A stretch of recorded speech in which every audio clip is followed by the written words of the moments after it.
Joining me today on Driving Leadership is Carl Byrne, CEO and President of Byrne Dairy. He's a third-generation co-owner. He owns the company with his brother Mark. They've been in business since 1933, 91 years here in Central New York. They do amazing work. They are a foundational part of the Central New York community, business community, and leadership. And Carl's just a down-to-earth, cool guy. We're gonna have a great conversation. We're gonna get a little bit of a plant tour, learn more about his business, but most important, learn some really great leadership tips. Come on, let's go meet him.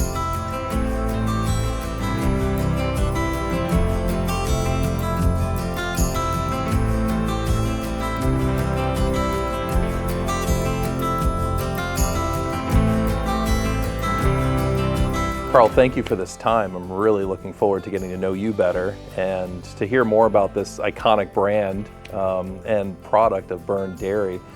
We were talking earlier that it's so iconic. Like, we know the brown and yellow of the truck. We know the insignia of that drawn cow. Like, remember it in grade school, right? Visiting the store and hoping we're going to get ice cream. You know, that mom and dad are going to buy us a half a gallon of ice cream for dessert later. It's been in our lives in this Syracuse community for decades. It was your grandfather that started the business. Exactly, and Matt Byrne started the business in 1933. 1933, wow. So it's 91 years. Yeah. Holy cow. What's it like being in a family business like that? Yeah, I enjoy it. It's certainly something that when I wake up in the morning and, you know, because I still go to work every day, after my family, it's the first thing I think of, and I'm ready to go. There's not a hesitation to, let's make some coffee, put some half and half in it, and let's go to work. So there's an enjoyment factor for sure. Awesome. So you and your brother are third generation owners, right? Yeah, my brother Mark and I are. Yep. Yeah, and you were explaining to me a little bit that Mark takes care of retail. He really has focus on the stores and the gas stations. You have a focus on manufacturing. Yes, and we share a common board of directors and ownership, but as far as day-to-day duties, he runs the stores and selects the sites and makes all the marketing decisions, and that he has his own team, his own COO, and then on the manufacturing side, I do all that separately as well. Awesome. From a leadership perspective, how did each of you fall into those spaces? Was that natural? How did you guys figure out how to kind of divide the organization to be successful between the two of you? Well, fortunately for us, we're not the first generation, we're the third generation, so when we came out of college in 1986, we both started at the same time. There were already family members here, but my dad knew that he knew well enough to keep us separated.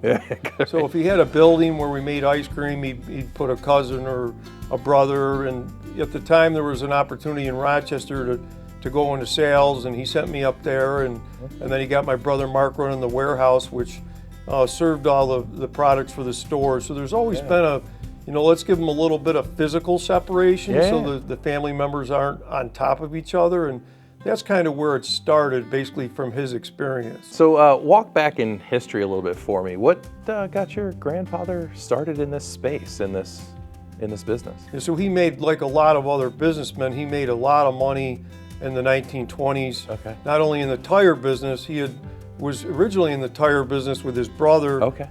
They had sold tires to, all throughout Central New York and beyond, but also to the government. During the war, they had sold, some tires. So they made a fair amount of money. The 20s came along, and they continued to expand their dealership, but they also expanded their investments in the stock market. Okay. And when that fell apart in 1929, they lost nearly everything, as well as a lot of other people. But they were able to maintain their main tire dealership, which is known as the Byrne Square building in Syracuse. It's still there. Yes, yeah. And in the basement of that building, a couple years later in 1931, a couple of entrepreneurs came and said, hey, we'd like to rent out the basement of this building. And in that building, they started to put some dairy filling equipment. And they didn't make it a year. They never opened. They got about halfway done. They couldn't get the rest of the equipment, so they, abandoned the lease and the equipment. And then about a year or so later, my grandfather Matt got a loan from Syracuse Savings Bank at the time, they lent them 20 grand to get some equipment in there, and that's how we started bottling milk. No kidding. In the basement of that business that was the still the tire center of Syracuse, it was called at the time. Oh, that's incredible. So there was an opportunity there for him. Yeah. Yeah. And it wasn't even his original plan. He just finished someone else's idea. I love that kind of entrepreneurial mindset and that adaptability. Yeah. What do you think you inherited from your family in your leadership? Like, what traits of your leadership do you think you bring into today's business? That maybe it was watching your dad, maybe it was your relationship with your grandfather. What do you bring into your leadership?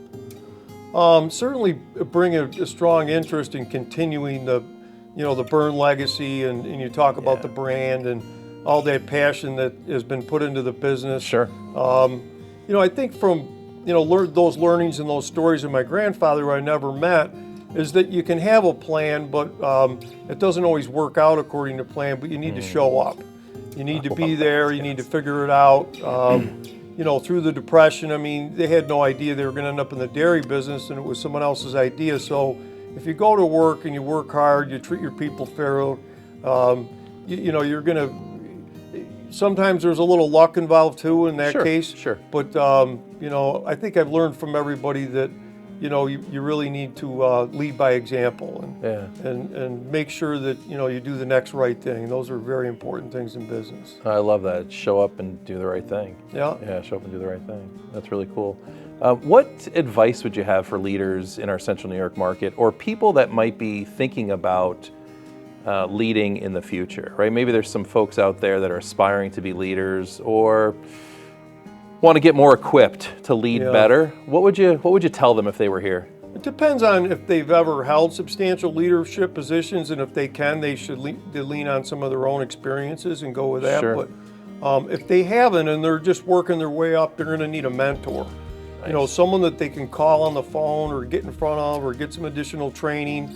We're constantly doing that ourselves. Yeah. They've got to be able to, work on that skill set. It's no different than the rest of life, whether you're in sports or whether you're trying to raise a family.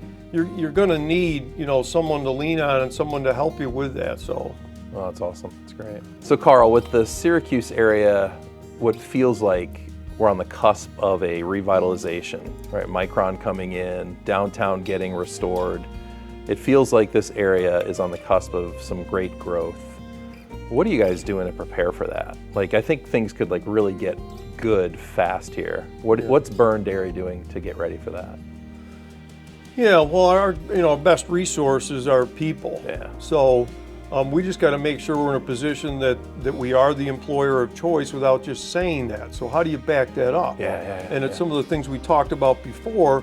But it's also connecting with people and knowing who they are. So we have a connection program that we started a couple of years ago, and top 50 managers have to go out and connect with someone that they don't know in the business every week.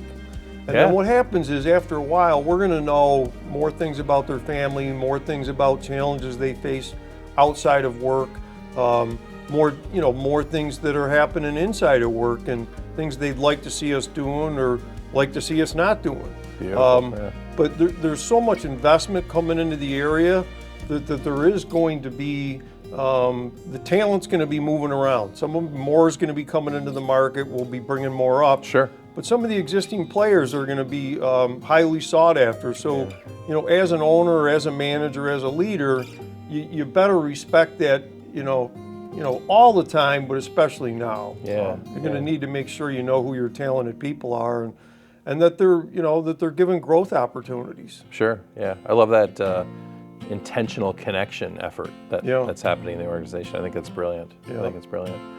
So can we go see the plant? Absolutely. I'd love to learn more about it and see it in action if that's allowed today. Let's take a walk. It's right around the corner. Beautiful. Thank you.